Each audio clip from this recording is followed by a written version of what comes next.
अस्सलामुअलैकुम जी। मेरा नाम मोहम्मद इकराम है जी। 5 मरला स्कीम तरवे वाले से मैं रहने वाला हूँ जी। तो मेरे वालिद साहब का नाम मोहम्मद रशीद अहमद जी। जी मैं घर था जी, मेरे वालिद साहब का फ़ोन आया सी मेरे ससुर का जी। उन्होंने कहा बेटा आलू घेरने ने तो तुम्हारा सांडू आ रहा है, तुम्हें लेने तेरा साला तो तैयार हो जाए। तो मैं गया ठीक है जी मैं तैयार हाँ। मैं बाहर निकलिया जी तो अगू ये आ गए ने, तो मैं क्या मैं चलो घरों बैल बुल चा ला तो आप चलने हैं जी। तो अगू जी मैं आया तो मेरी बेगम जी अंदर ताड़ी खलोते सन जी। तो उतों असी भज के आए तो असी जी उन्हें धक्का तो जी अंदर ताड़ी खलोते सन जी। मेरा भाई अमजद जी तो अज़र जी मेरी मासी का मुंडा सी जी वो, तो नाल मेरी भैन सी। मकसद मेरी भैन बाजू पकड़ी खलोती सी तो भाई मेरा कोल खलोता सी तो सिर मेरा ज़बरदस्ती कर रहा सी जी।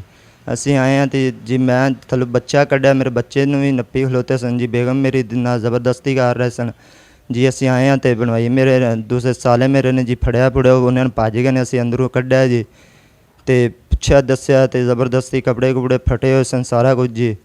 तो असी गरीब आदमी हैं, बहुत गरीब आदमी हैं जी। साड़ी कोई सुन नहीं रहा सी, इस करके DPO के पास आए हैं जी। मेहरबानी करिए, असी गरीब आदमी बहुत हैगे हाँ।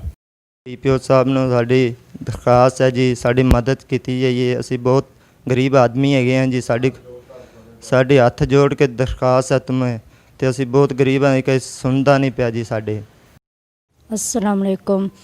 असी गरीब आदमी है। इस तरह मेरा मियाँ बाहर काम ते हैगा सी ते मेरा भाई कढ़न मेरा बुर आंदे दे आलू किरने सन ते मेरा बुरे दरखास्त की सी कि आलू केर जाओ। मेरा मियाँ और मेरा भाई नूर अहमद वो मेरे मियाँ नूं लैन आए सन ते उन्होंने लैन आए सन। मेरे मियाँ दे बक्की बाहर पै खड़े सन ते मैं अंदर आदे बच्चे दुध पिला रहे सा। मैं इन्नी पता सी कि बाहर बक्की पै खड़े जी। तो अज़र अहमद आया मेरे बक्की अंदर पिया जी, छेक के अंदर लै गया जी। तो अगे भी मेरा बच्चा इन्ना मारा असी मैं नहीं पता इन्ना मारा जिन्ना मारा। मैं अंदर आदे बच्चे लै तो सुती पई सा। राती सही सवाया तो सुबह उठ्या तो मेरा बच्चा फौत होया पिया सी जी। इन्ना मेरा पहला बच्चा भी इन्ना मारा, हुण भी ये मारना चाहते हैं। मैनू भी इन्ना कई बार इन्हें कहा कि असी तैनू भी मार देना, तेरे बच्चे ने भी मार देना जी। पता नहीं है मैंने मारना चाहते सन, ज़बरदस्ती करना चाहते सन। मेरे बच्चे की भी इन्हें हथ छे की है जी। तो तुहाडी दरखास्त है जी DPO कि मेरे बच्चे नूं और सानू बचा ले कि असी बहुत गरीब आदमी हैं जी। जनाब साड़ी रिक्वेस्ट है कि मैं कराम को आया ठीक है, हथी बक्की होए खड़े साली मेरी नंद ताड़ी खड़े गया है मारी कुट्टी आंदे है बेटे ने थले हुए सा गड्ढा है, साली आदि ने थल्लों गड्ढा है गढ़ गड़ा तो ये मामला साढ़े कोल होया है जनाब। ठीक है, मेरी गवाही हैगी है तुहाडे अगे DPO साहब अगे, मेहरबानी करते नंद हल्फ करो है। ठीक है, नंद की पैरवी करो है, साड़ी कोई नहीं सुनता है। ये गरीब आदमी है ने, इंसाफ सानू मिलना चाहिए है। किन्ना कि तुहाडा तफस सानू तुहाडा तफस चाहिए है, सानू मिलना चाहिए।